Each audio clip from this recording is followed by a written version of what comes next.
السلام علیکم ورحمۃ اللہ وبرکاتہ۔ الحمدللہ رب العالمین والصلاة والسلام علی رسولہ الکریم وعلی آلہ وصحبہ اجمعین ومن تبعہ بإحسان الی یوم الدین، اما بعد۔ محترم بھائیوں اور بہنوں، انسان کے اندر مختلف طبیعتیں اور مختلف عادتیں ہوتی ہیں۔ ان میں سے کچھ اچھی عادات ہیں جس کی اسلام حوصلہ افزائی کرتا ہے، اور کچھ بری عادات ہیں جن سے ہمیں منع کیا گیا۔ ان کمزوریوں اور بری عادات میں سے ایک یہ ہے کہ دوسروں کو حقیر سمجھنا، حقارت کی نظروں سے دیکھنا۔ یہ چیز اللہ تعالیٰ کو سخت ناپسند ہے کہ آدمی اپنے ہی جیسے انسانوں کے ساتھ کمتری کا معاملہ کرے، ان کو حقیر سمجھنے لگ جائے، کیونکہ آدمی کے اندر جب تکبر پیدا ہو، خود پسندی کے جذبات ہوں، ایسا ہی آدمی دوسروں کے ساتھ حقارت کا معاملہ کرتا ہے، دوسروں کو اپنے سے کمتر سمجھنے لگتا ہے، اور ایسے لوگ عموماً ایک نفسیاتی بیماری میں مبتلا ہوتے ہیں۔ اور وہ بیماری کیا ہے؟ ایک سائیکالوجی ہے۔ ایسا آدمی عموماً یہ سمجھتا ہے کہ میں دوسروں سے بہتر ہوں اور وہ مجھ سے کمتر ہیں۔ جب یہ کیفیت پیدا ہو جائے تو اس کی وجہ سے تکبر آتا ہے، انانیت آتی ہے، اس کی وجہ سے غرور پیدا ہوتا ہے، اور ایسا شخص اللہ تعالیٰ کو سخت ناپسند ہے۔ اور ایسے شخص کے لیے آخرت میں اللہ تعالیٰ کے پاس کوئی درجات نہیں ہے، کوئی انعام و اکرام نہیں ہے کہ اللہ کی مخلوق کو آپ اپنی طرف سے حقیر سمجھنے والے ہوتے کون ہیں؟ آپ کو یہ کس نے اختیار دیا ہے کہ دوسروں کو کمزور سمجھیں، دوسروں کو حقیر سمجھیں، دوسروں کو گری ہوئی نظروں سے دیکھیں؟ وہ اسباب جن کی وجہ سے یہ کیفیت پیدا ہوتی ہے اور جو انسانی طبیعت کو نیچے گرانے والے ہیں، اس کا ذکر قرآن و حدیث میں مختلف انداز سے کیا گیا۔ ہم کوشش کریں کہ قرآن کریم کو ذرا غور سے پڑھیں، سمجھیں، کیونکہ یہ کتاب زندگی ہے۔ یہ روز مرہ پیش آنے والے مسائل سے ڈسکس کر رہی ہے۔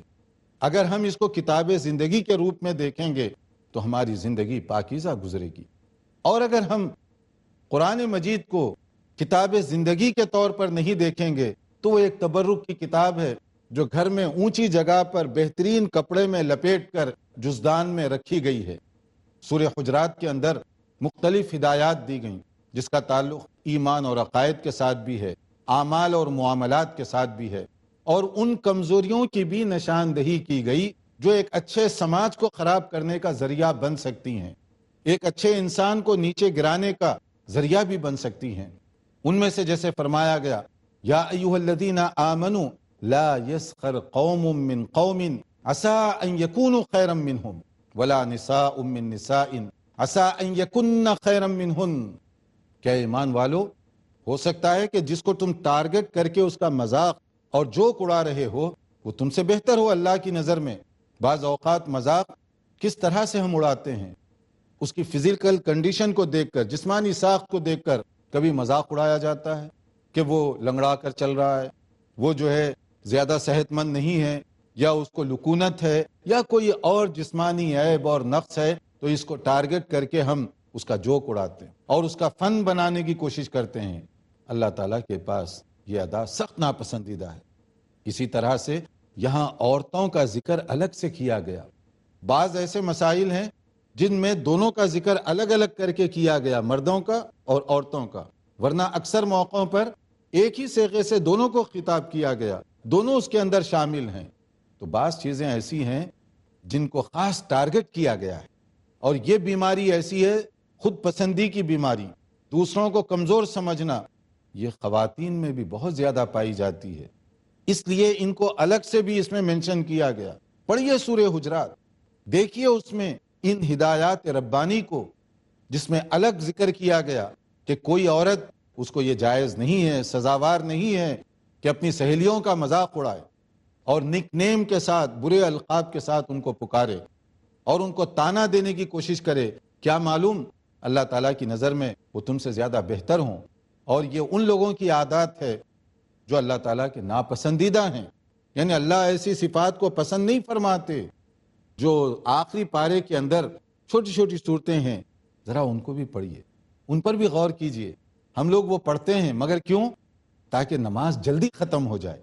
کم سے کم ہم اس کے اندر جو معنی ہے، جو مطلب ہے، جو پیغام ہے، اس پر تو غور کرنے کی کوشش کرتے۔ ویل لکل ہمزۃ لمزہ، ان لوگوں کے لیے ویل ہے، ویل جہنم کا ٹھکانہ۔ کن لوگوں کے لیے؟ جو زبان سے اور اشاروں کے ذریعے سے دوسروں کو نقصان پہنچاتے ہیں، دوسروں کو تکلیف دینا چاہتے ہیں۔ تکلیف پہنچانے کے دونوں انداز ہیں، کبھی زبان آدمی استعمال کرتا ہے، کبھی آنکھ کے اشارے کر رہا ہے، کبھی ہاتھ کے اشارے کر رہا ہے، جس سے دوسروں کی تضحیک ہو، توہین ہو، دل آزاری ہو۔ یہ جو عادات تھیں زمانے جاہلیت کے لوگوں میں بہت زیادہ پائی جاتی تھیں، جس کو اسلام نے ناپسند کیا، کیونکہ اللہ تعالیٰ کی نظر میں سب انسان محبوب اور محترم ہیں، اور اگر وہاں کوئی کسی کو درجہ مل سکتا ہے تو وہ ایمان اور عمل کی بنیاد پر، رنگ، زبان، کلچر، بیک گراؤنڈ کی بنیاد پر اللہ تعالیٰ کے پاس کوئی معزز نہیں ہوتا۔ ہو سکتا ہے کہ ایک کالے اور سیاہ رنگ کا مسلمان جو دینی تعلیمات پر عمل کرنے والا ہو، ایک سفید فام کے مقابلے میں بہت اونچا درجہ پائے وہاں پر، کیونکہ وہاں جو معیار ہے وہ ان اکرمکم عند اللہ اتقاکم والا معیار ہے۔ یہ بھی سورہ حجرات میں بات بتائی گئی کہ تم رنگ اور نسل کی بنیاد پر اگر کسی کو اونچا اور کسی کو نیچا سمجھ رہے ہو تو یہ دھوکہ ہے تمہارا، یا دولت کی بنیاد پر تو یہ بھی تمہاری کمزوری ہے کہ دولت اللہ کی دی ہوئی ایک نعمت ہے، جب چاہے اس سے محروم کر دے۔ آج کے لکھپتی کل فقیر اور کنگال بھی ہو سکتے ہیں، اور پیچھے کل کے فقیر اور کنگال آنے والے کل لکھپتی بھی بن سکتے ہیں۔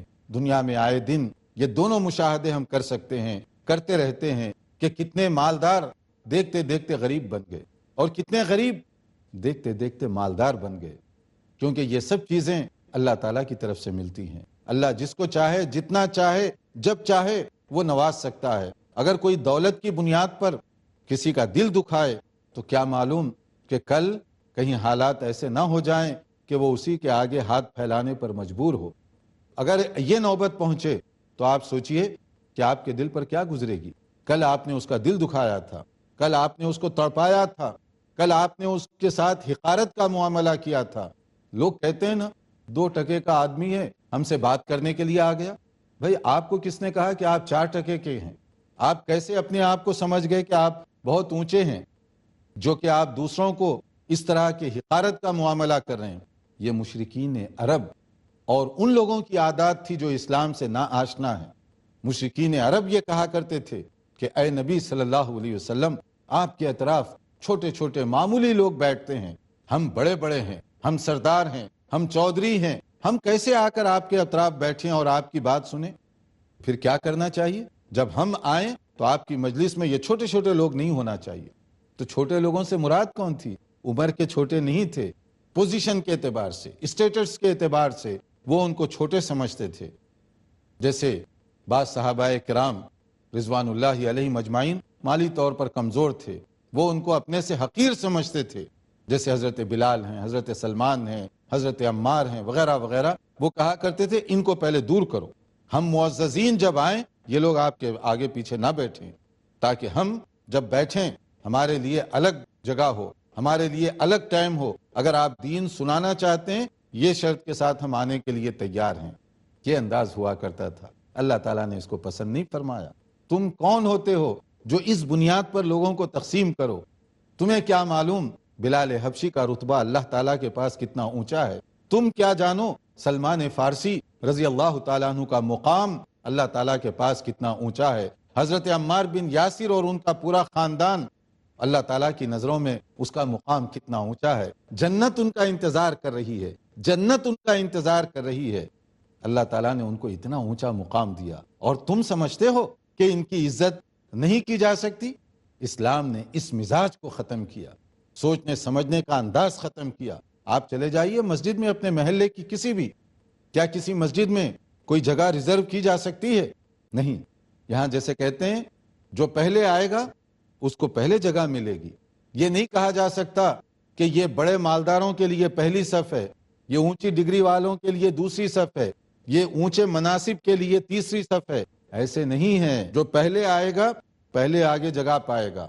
اس لیے اللہ تعالیٰ نے ایسا نظام بنایا ہے کہ 5 وقت اگر ہم نماز کو جائیں تو یہ چیز دیکھنے میں ملے گی ہمیں، ورنہ جیسے سورہ قلم میں کہا گیا کہ کفار اور مشرکین کی عادت کیا تھی، وَإِن يَكَادُ الَّذِينَ كَفَرُوا لَيُزْلِقُونَكَ بِأَبْصَارِهِمْ لما سمعوا الذکر ویقولون انہ لمجنون وما هو الا ذکر للعالمین، کہ وہ لوگ آنکھوں کے اشارے سے، مختلف اداؤں سے نبی کریم صلی اللہ علیہ وسلم کو بھی حقیر بنانے کی کوشش کرتے، آپ کے درجے کو بھی گھٹانے کی کوشش کرتے، اشارے کیا کرتے تھے، مذاق کیا کرتے تھے۔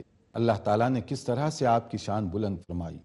آپ کے بارے میں کہا گیا، مکے کے مشرکین کیا سمجھیں اس کو، وَرَفَعْنَا لَكَ ذِكْرَكَ، اللہ تعالیٰ نے آپ کے ذکر کی تابندگی بلند فرما دی، اتنا بلند آپ کا مقام اللہ تعالیٰ نے کر دیا کہ گھڑی کا کوئی سیکنڈ ایسا نہیں گزر رہا ہے، گھنٹہ نہیں، منٹ نہیں، میں کہہ رہا ہوں کوئی سیکنڈ ایسا نہیں گزر رہا ہے جس میں دنیا میں کہیں نہ کہیں رسول اکرم صلی اللہ علیہ وسلم کا ذکر خیر نہ ہو رہا ہو۔ کہیں اذان ہو رہی ہے، اس میں آپ کا تذکرہ ہے، کہیں اقامت ہو رہی ہے، اس میں بھی آپ کا ذکر خیر ہے، کہیں نماز ہو رہی ہے، درود آپ پر پڑھا جا رہا ہے، کہیں ویسے ہی حدیث کا مطالعہ کیا جا رہا ہے، آپ کا ذکر خیر، کہیں سنت کا حوالہ دیا جا رہا ہے، آپ کا تذکرہ آ گیا۔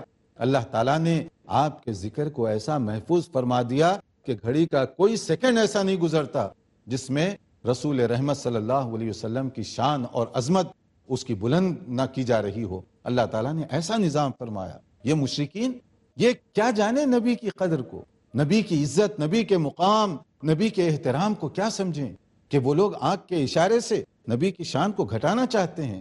کیا نبی کا مقام واقعی کم ہوگا؟ نہیں ہوتا، مگر تکلیف تو ہوتی ہے، وقتی طور پر اس کی وجہ سے افسوس تو ہوتا ہے، اس کی وجہ سے صدمہ تو ہوتا ہے۔ یہ صدمہ ایک وقتی صدمہ ہے، انسانی طبیعت ہے، کوئی خیر کی بات ہو تو اس کی وجہ سے انسان کو ذرا سکون ملتا ہے، اور اگر کوئی اس طرح کی چیز ہو تو اس کی وجہ سے اس کو واقعی تکلیف پہنچتی ہے۔ ناظرین دیکھتے رہیے ہمارا پروگرام، یہاں وقت ہوا ہے ایک مختصر سے وقفے کا، انشاءاللہ وقفے کے بعد حاضر ہوں گے۔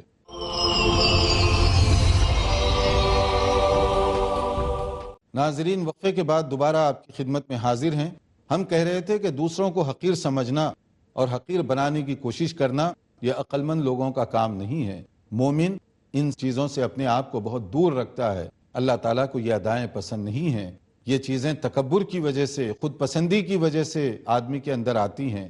آدمی کو چاہیے کہ وہ اللہ تعالیٰ کے احکام اور اس کی تعلیمات کے مطابق زندگی بسر کرے، ورنہ بعض لوگ جیسے دوسروں کو حقیر سمجھنے لگتے ہیں، ان کی کچھ اداؤں سے، ان کی کچھ باتوں سے، ان کے بھولے پن سے کبھی کبھی ان کو کمزور سمجھنے لگتے ہیں۔ یہ تو اللہ ہی بہتر جانتا ہے، جو کہ عالم الغیب ہے، جو سب کا پیدا کرنے والا ہے، کہ اس کی نظر میں کس کا مقام اونچا ہے، اس کی نظر میں کس کا درجہ اونچا ہے۔ جیسے بعض اوقات لوگ کسی کے عمل، تقوی اور پرہیزگاری کو بھی حقیر سمجھنے لگتے ہیں۔ جب یہ عادت بن جائے تو یہ عادت آدمی کو جگہ جگہ ڈیمیج کرتی ہے، جگہ جگہ نقصان پہنچاتی ہے۔ مثلا دیکھیے، کسی کی نیکیوں کو دیکھ کر آدمی اگر یہ کہنے لگے اس کو کب اللہ معاف کرے گا، اس کو کب جنت ملے گی، اس کو کب مغفرت حاصل ہوگی۔ ہم اور آپ کون ہوتے ہیں جو اللہ تعالیٰ کی رحمت کو تقسیم کرنا چاہیں، جو اللہ تعالیٰ کی مغفرت کے دروازے بند کرنا چاہیں، جو اللہ تعالیٰ کی عفو درگزر کو روکنا چاہیں؟ کس کو اختیار ہے؟ نہ مجھے، نہ آپ کو، نہ پوری دنیا کو یہ اختیار ہے۔ جیسے کہ ایک حدیث میں بتایا گیا، صحیح مسلم کی حدیث ہے، کہ لوگ دوسروں کو حقیر سمجھتے ہوئے کیا کیا کر بیٹھتے ہیں۔ نبی کریم صلی اللہ علیہ وسلم نے جس طرح نقل فرمایا، قال رجل واللہ لا یغفر اللہ لفلان، کچھ لوگ ایسے بھی نادان ہیں، قسم کھا کر کہتے ہیں کہ اللہ تعالیٰ فلاں کی مغفرت نہیں کرے گا، فلاں کو معاف نہیں کرے گا۔ فقال اللہ عز وجل من ذا الذی یتعلی علی الا اغفر لفلان، کون ہے جو مجھ پر بڑائی کرے، میرا فیصلہ اپنے ہاتھ میں لے اور یہ سنائے کہ میں فلاں کو معاف نہیں کروں گا؟ اللہ تعالیٰ کو اس کا یہ جملہ سخت ناپسند ہوگا۔ اور اللہ تعالیٰ فرماتے ہیں انی قد غفرت لہ واحبطت عملک، سن لو کہ میں نے اس آدمی کو معاف کر دیا اور تمہارے عمل کو میں نے ضائع کر دیا۔ اللہ فرماتے ہیں تمہیں میں نے کب اختیار دیا یہ فیصلہ کرنے کا، اور تمہارا یہ تکبر، خود پسندی اللہ کو پسند نہیں ہے، اور اس کی وجہ سے تمہارا عمل ضائع کر دیا گیا۔ تو جو لوگ دوسروں کی عبادات، دوسروں کی نیکیاں، دوسروں کی خوبیوں پر جلتے ہیں، حسد کرتے ہیں، بغض اور عداوت کا مظاہرہ کرتے ہیں، ان کو بھی سمجھ لینا چاہیے۔ یا اسی طرح کچھ لوگ دوسروں کے ساتھ مذاق، دل لگی، جوک کا انداز اختیار کرتے ہیں، دل دکھانے والی حرکتیں کرتے ہیں، ان کو بھی سمجھنا چاہیے۔ زمانے عرب میں ایسے ہوا کرتا تھا کہ صحابہ کرام تھوڑی تھی تعداد ان کی، مشرکین بہت زیادہ تھے، کوئی صدقہ لا کر دیتا تو کہتے بس اللہ کو اتنے سے صدقے کی ضرورت رہ گئی تھی، اب ان کا اتنا صدقہ بہت کچھ اس کی وجہ سے کام بن جائے گا، یعنی حقیر سمجھ کر ایسے غلط ریمارکس دیتے تھے ان کے صدقے کے خلاف۔ اور کبھی ایسے ہوتا کوئی نماز پڑھنے لگتے تو کہتے کہ دیکھو اللہ کو اس کی اتنی عبادت کی اب ضرورت ہے، اب یہ نماز پڑھیں گے تو اللہ کی شان بلند ہوگی، اور اگر نہیں پڑھیں گے اللہ تعالیٰ کی شان گویا کہ کم ہو جائے گی۔ یعنی تیر، طنز اور اس طرح کے جملے وہ کسا کرتے تھے۔ اسی طرح سے اگر کوئی آدمی قرآن کریم کی تلاوت کرتا تو بھی اس کا جوک اڑایا کرتے تھے کہ اب ان کی تلاوت کی وجہ سے انقلاب آ جائے گا دنیا کے اندر، اور اگر یہ تلاوت نہ کریں تو انقلاب رک جائے گا ان کی وجہ سے۔ مشرکین اس طریقے سے جملہ کہا کرتے تھے۔ ایک مرتبہ نبی صلی اللہ علیہ وسلم نے جہاد کا اعلان کیا، کچھ لوگ اپنا اپنا مالی تعاون جمع کر رہے تھے، جس کو اللہ نے جو توفیق دی تھی وہ دے رہے تھے۔ اتفاق کی بات ہے کہ ایک صحابی، ان کے پاس کوئی زیادہ دولت نہیں تھی، دن بھر کی جو پونجی تھی مٹھی بھر کھجور تھے، وہ بڑے شرمائے کہ اتنی بڑی چیزوں کے سامنے اتنے کھجور میں کیسے پیش کروں، مگر ان کے سامنے کوئی اور چارہ بھی نہیں تھا، کوئی اور دوسری بات بھی ان کے پاس نہیں تھی، اختیار نہیں تھا، تو وہ ڈرتے ڈرتے شرماتے ہوئے نبی صلی اللہ علیہ وسلم کی خدمت میں حاضر ہوئے اور بڑے تکلف کے ساتھ ہیزیٹیٹ کرتے ہوئے وہ دن بھر کی کمائی پیش فرمائی کہ بس اتنا ہی ہے میرے پاس۔ مگر نبی صلی اللہ علیہ وسلم نے کیا کیا؟ اس کو واپس کر دیا، پھینک دیا؟ نہیں، آپ نے ان کی ایسے قدردانی کی اور ایسے حوصلہ افزائی فرمائی کہ وہ کھجور لے کر وہ سارے ڈھیر بھر جو چیزیں تھیں وہ ان سب کے اوپر رکھا۔ یعنی اللہ تعالیٰ کے پاس کوانٹیٹی کی نہیں، کوالٹی کی اہمیت، کس کیفیت سے تم دے رہے ہو اس کا زیادہ مقام ہے، کتنا دے رہے ہیں اس کا نہیں، تمہارے جذبے اخلاص کی وجہ سے تمہیں اجر و ثواب سے نوازا جائے گا۔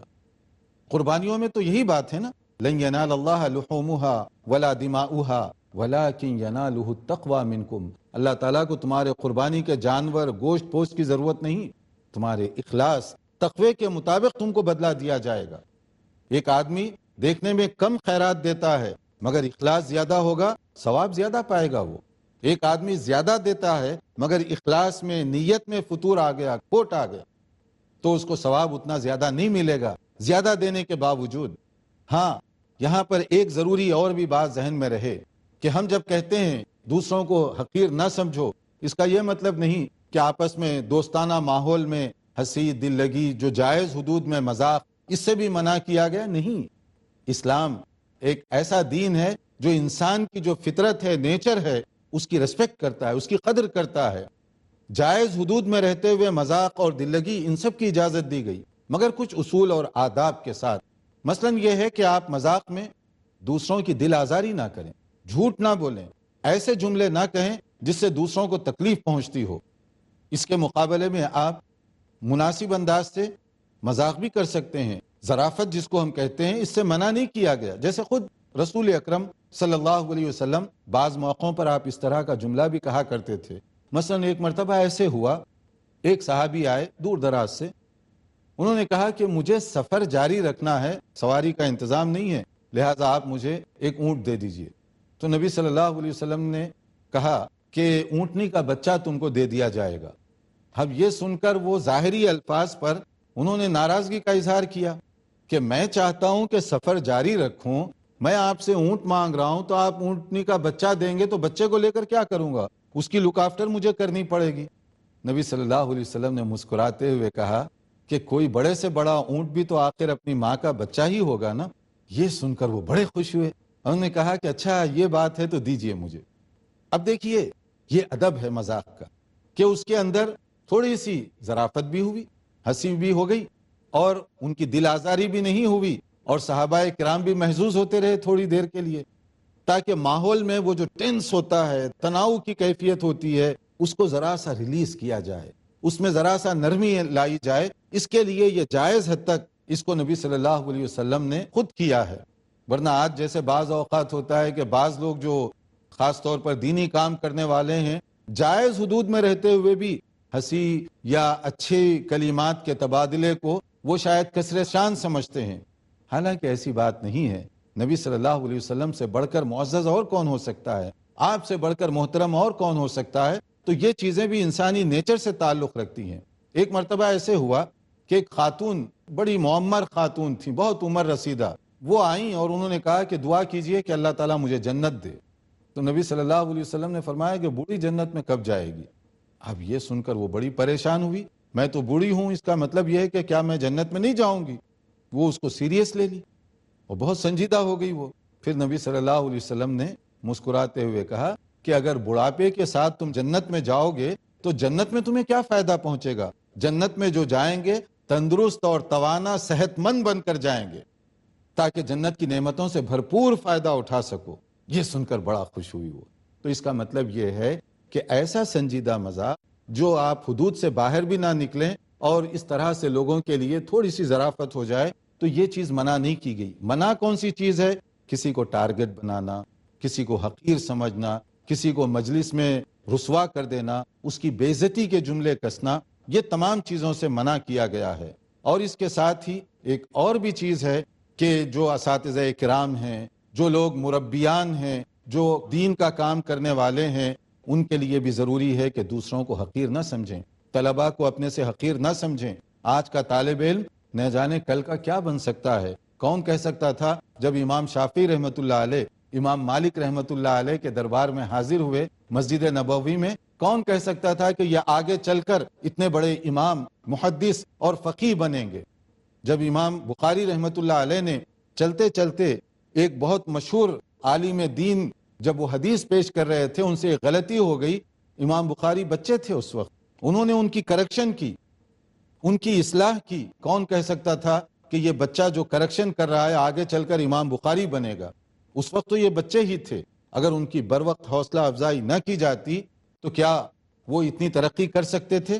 تو ان چیزوں کو سامنے رکھ کر سمجھنا چاہیے کہ آج کا طالب علم کل کچھ بھی بن سکتا ہے، اس لیے ان کی صلاحیتوں سے فائدہ اٹھائیے، ان کو آگے بڑھائیے، ان کی حوصلہ افزائی کیجیے، تعلیم کے میدان میں، تقریر کے میدان میں، تحریر کے میدان میں اور مختلف میدانوں میں جس میں بھی وہ اچھے انداز سے آگے بڑھ سکتے ہیں، ان کی مہارت سے فائدہ اٹھائیے، ان کی حوصلہ افزائی کیجیے، ان کو کام کرنے کا موقع دیجیے تاکہ مختلف شعبوں میں وہ زیادہ سے زیادہ بہتر سے بہتر کارکردگی کا مظاہرہ کر سکیں۔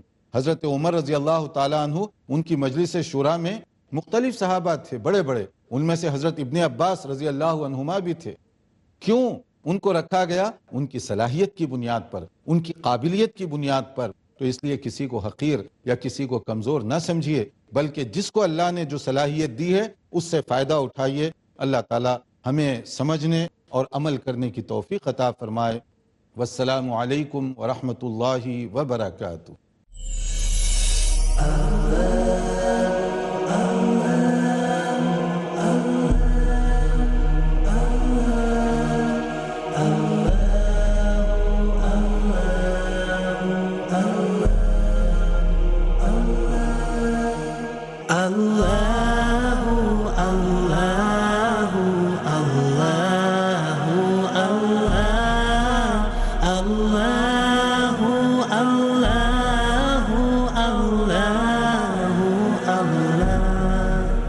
كنز